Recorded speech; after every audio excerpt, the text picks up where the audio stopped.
Today we're going to be talking about the Oculus Quest 2 VR headset because I officially recommend it. If you're thinking about getting a VR headset, stop what you're doing right now. Check out the latest price in the video description below. Just click the affiliate link and get it delivered ASAP. I had to put this video together because I love playing Beat Saber.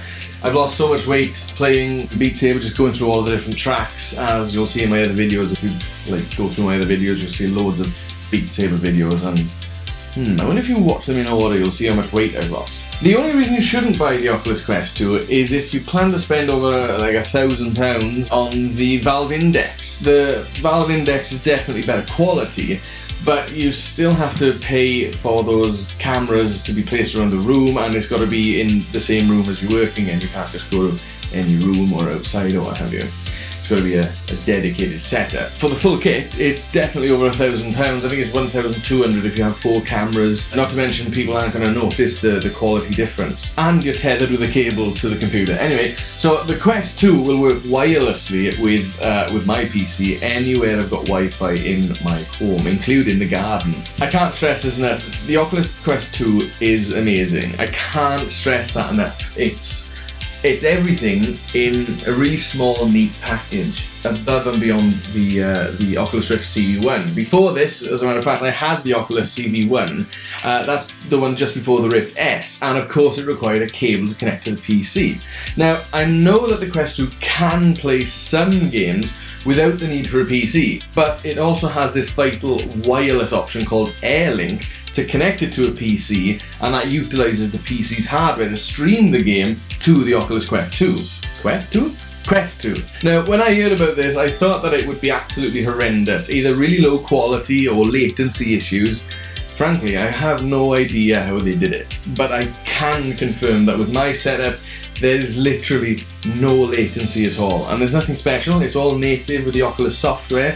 So yeah, it really is a full upgrade from any of the previous VR headsets that I've used, including the Oculus Rift. So if you've already got a wired Oculus Rift, there's no sacrifice in quality at all. In fact, the screens inside the headset are a higher resolution and a higher refresh rate. I was worried that the wireless feature would introduce lag,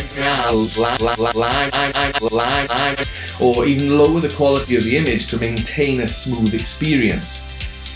Nothing.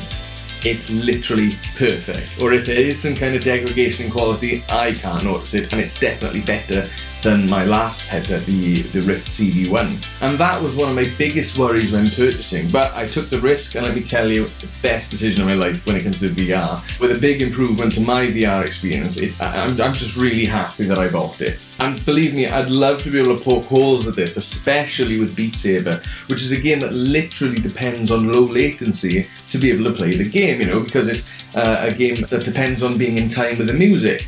And that was, like, Beat Saber being my favourite game, I really wanted to test that out, and I was really ready to pick holes with it. But as I say, it's perfect. That wireless works just fine. I cannot stress this enough. It's like I'm plugged in directly to my computer with a cable, sending 3D video data to the headset over Wi-Fi, and the data from the controller over the Wi-Fi back to the computer. It just works. I don't know how they've done it. I can hand on heart say that even though it's wireless, the result I'm getting is still better and smoother than my previous Oculus Rift, the CV1. I literally don't know how they've done it.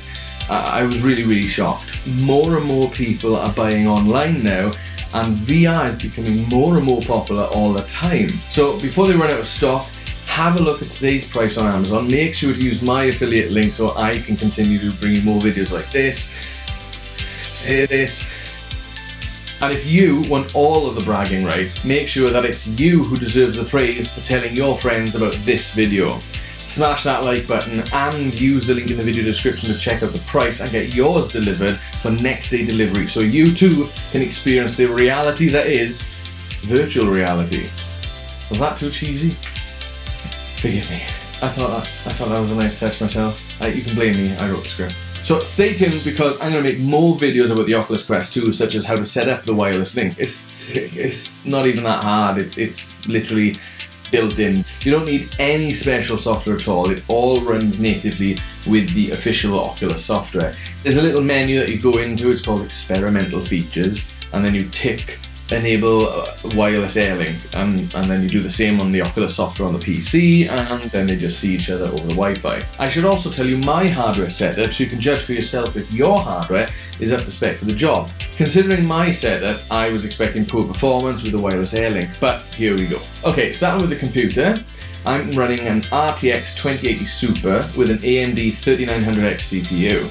My motherboard is the Meg X570 Unify, which has got Wi-Fi built in, but I've got that disabled. I'm hardwired with a Cat6 Ethernet cable, which runs to a gigabit network switch in my living room. That switch has another Cat6 Ethernet cable, which runs to another Netgear switch of the same model number in my hallway. And that switch has another Cat6 Ethernet cable, which runs directly to my main Netgear wireless router, which is a Netgear Nighthawk D7000. I've got the DSL version where my internet comes into, and it's the only wireless access point that I've got. And of course, my Oculus Quest 2 is linked to that wirelessly. So there's a few hops there for my Quest 2's wireless Airlink data to pass between, and I still get zero latency issues. It's perfect. I cannot stress that enough. I'll include links in the description below so you can get the same setup as me if you want to. Buy now before stocks run out, and you will not be disappointed. Did I mention when you're using wireless Airlink to connect to Steam VR and the Oculus software, it literally streams any Steam VR game, not just a small selection, but all of the available games you can do. There's no limitations. Literally any VR game that would work on the wired options, such as the Oculus Rift, will work flawlessly with the Oculus Quest 2 with its built-in wireless native Airlink system. So, thanks for watching. Don't forget to use my affiliate link in the video description so I get a little kickback for your purchase, and it doesn't cost you anything more to do it that way, and it helps me out too. Like, subscribe for future videos so you can be up to date on the latest info on the Oculus Quest 2 and also my other crazy projects, so you might be interested in a few of those things. It's really good quality, and the water gets everywhere. Go through my videos and I don't know, maybe there's something there that is completely unrelated to VR or anything at all, not even review videos. There's loads of videos of me playing Beat Saber as well, so if you fancy having a browse through those, feel free to do so. There we go. Thanks for watching. Goodbye.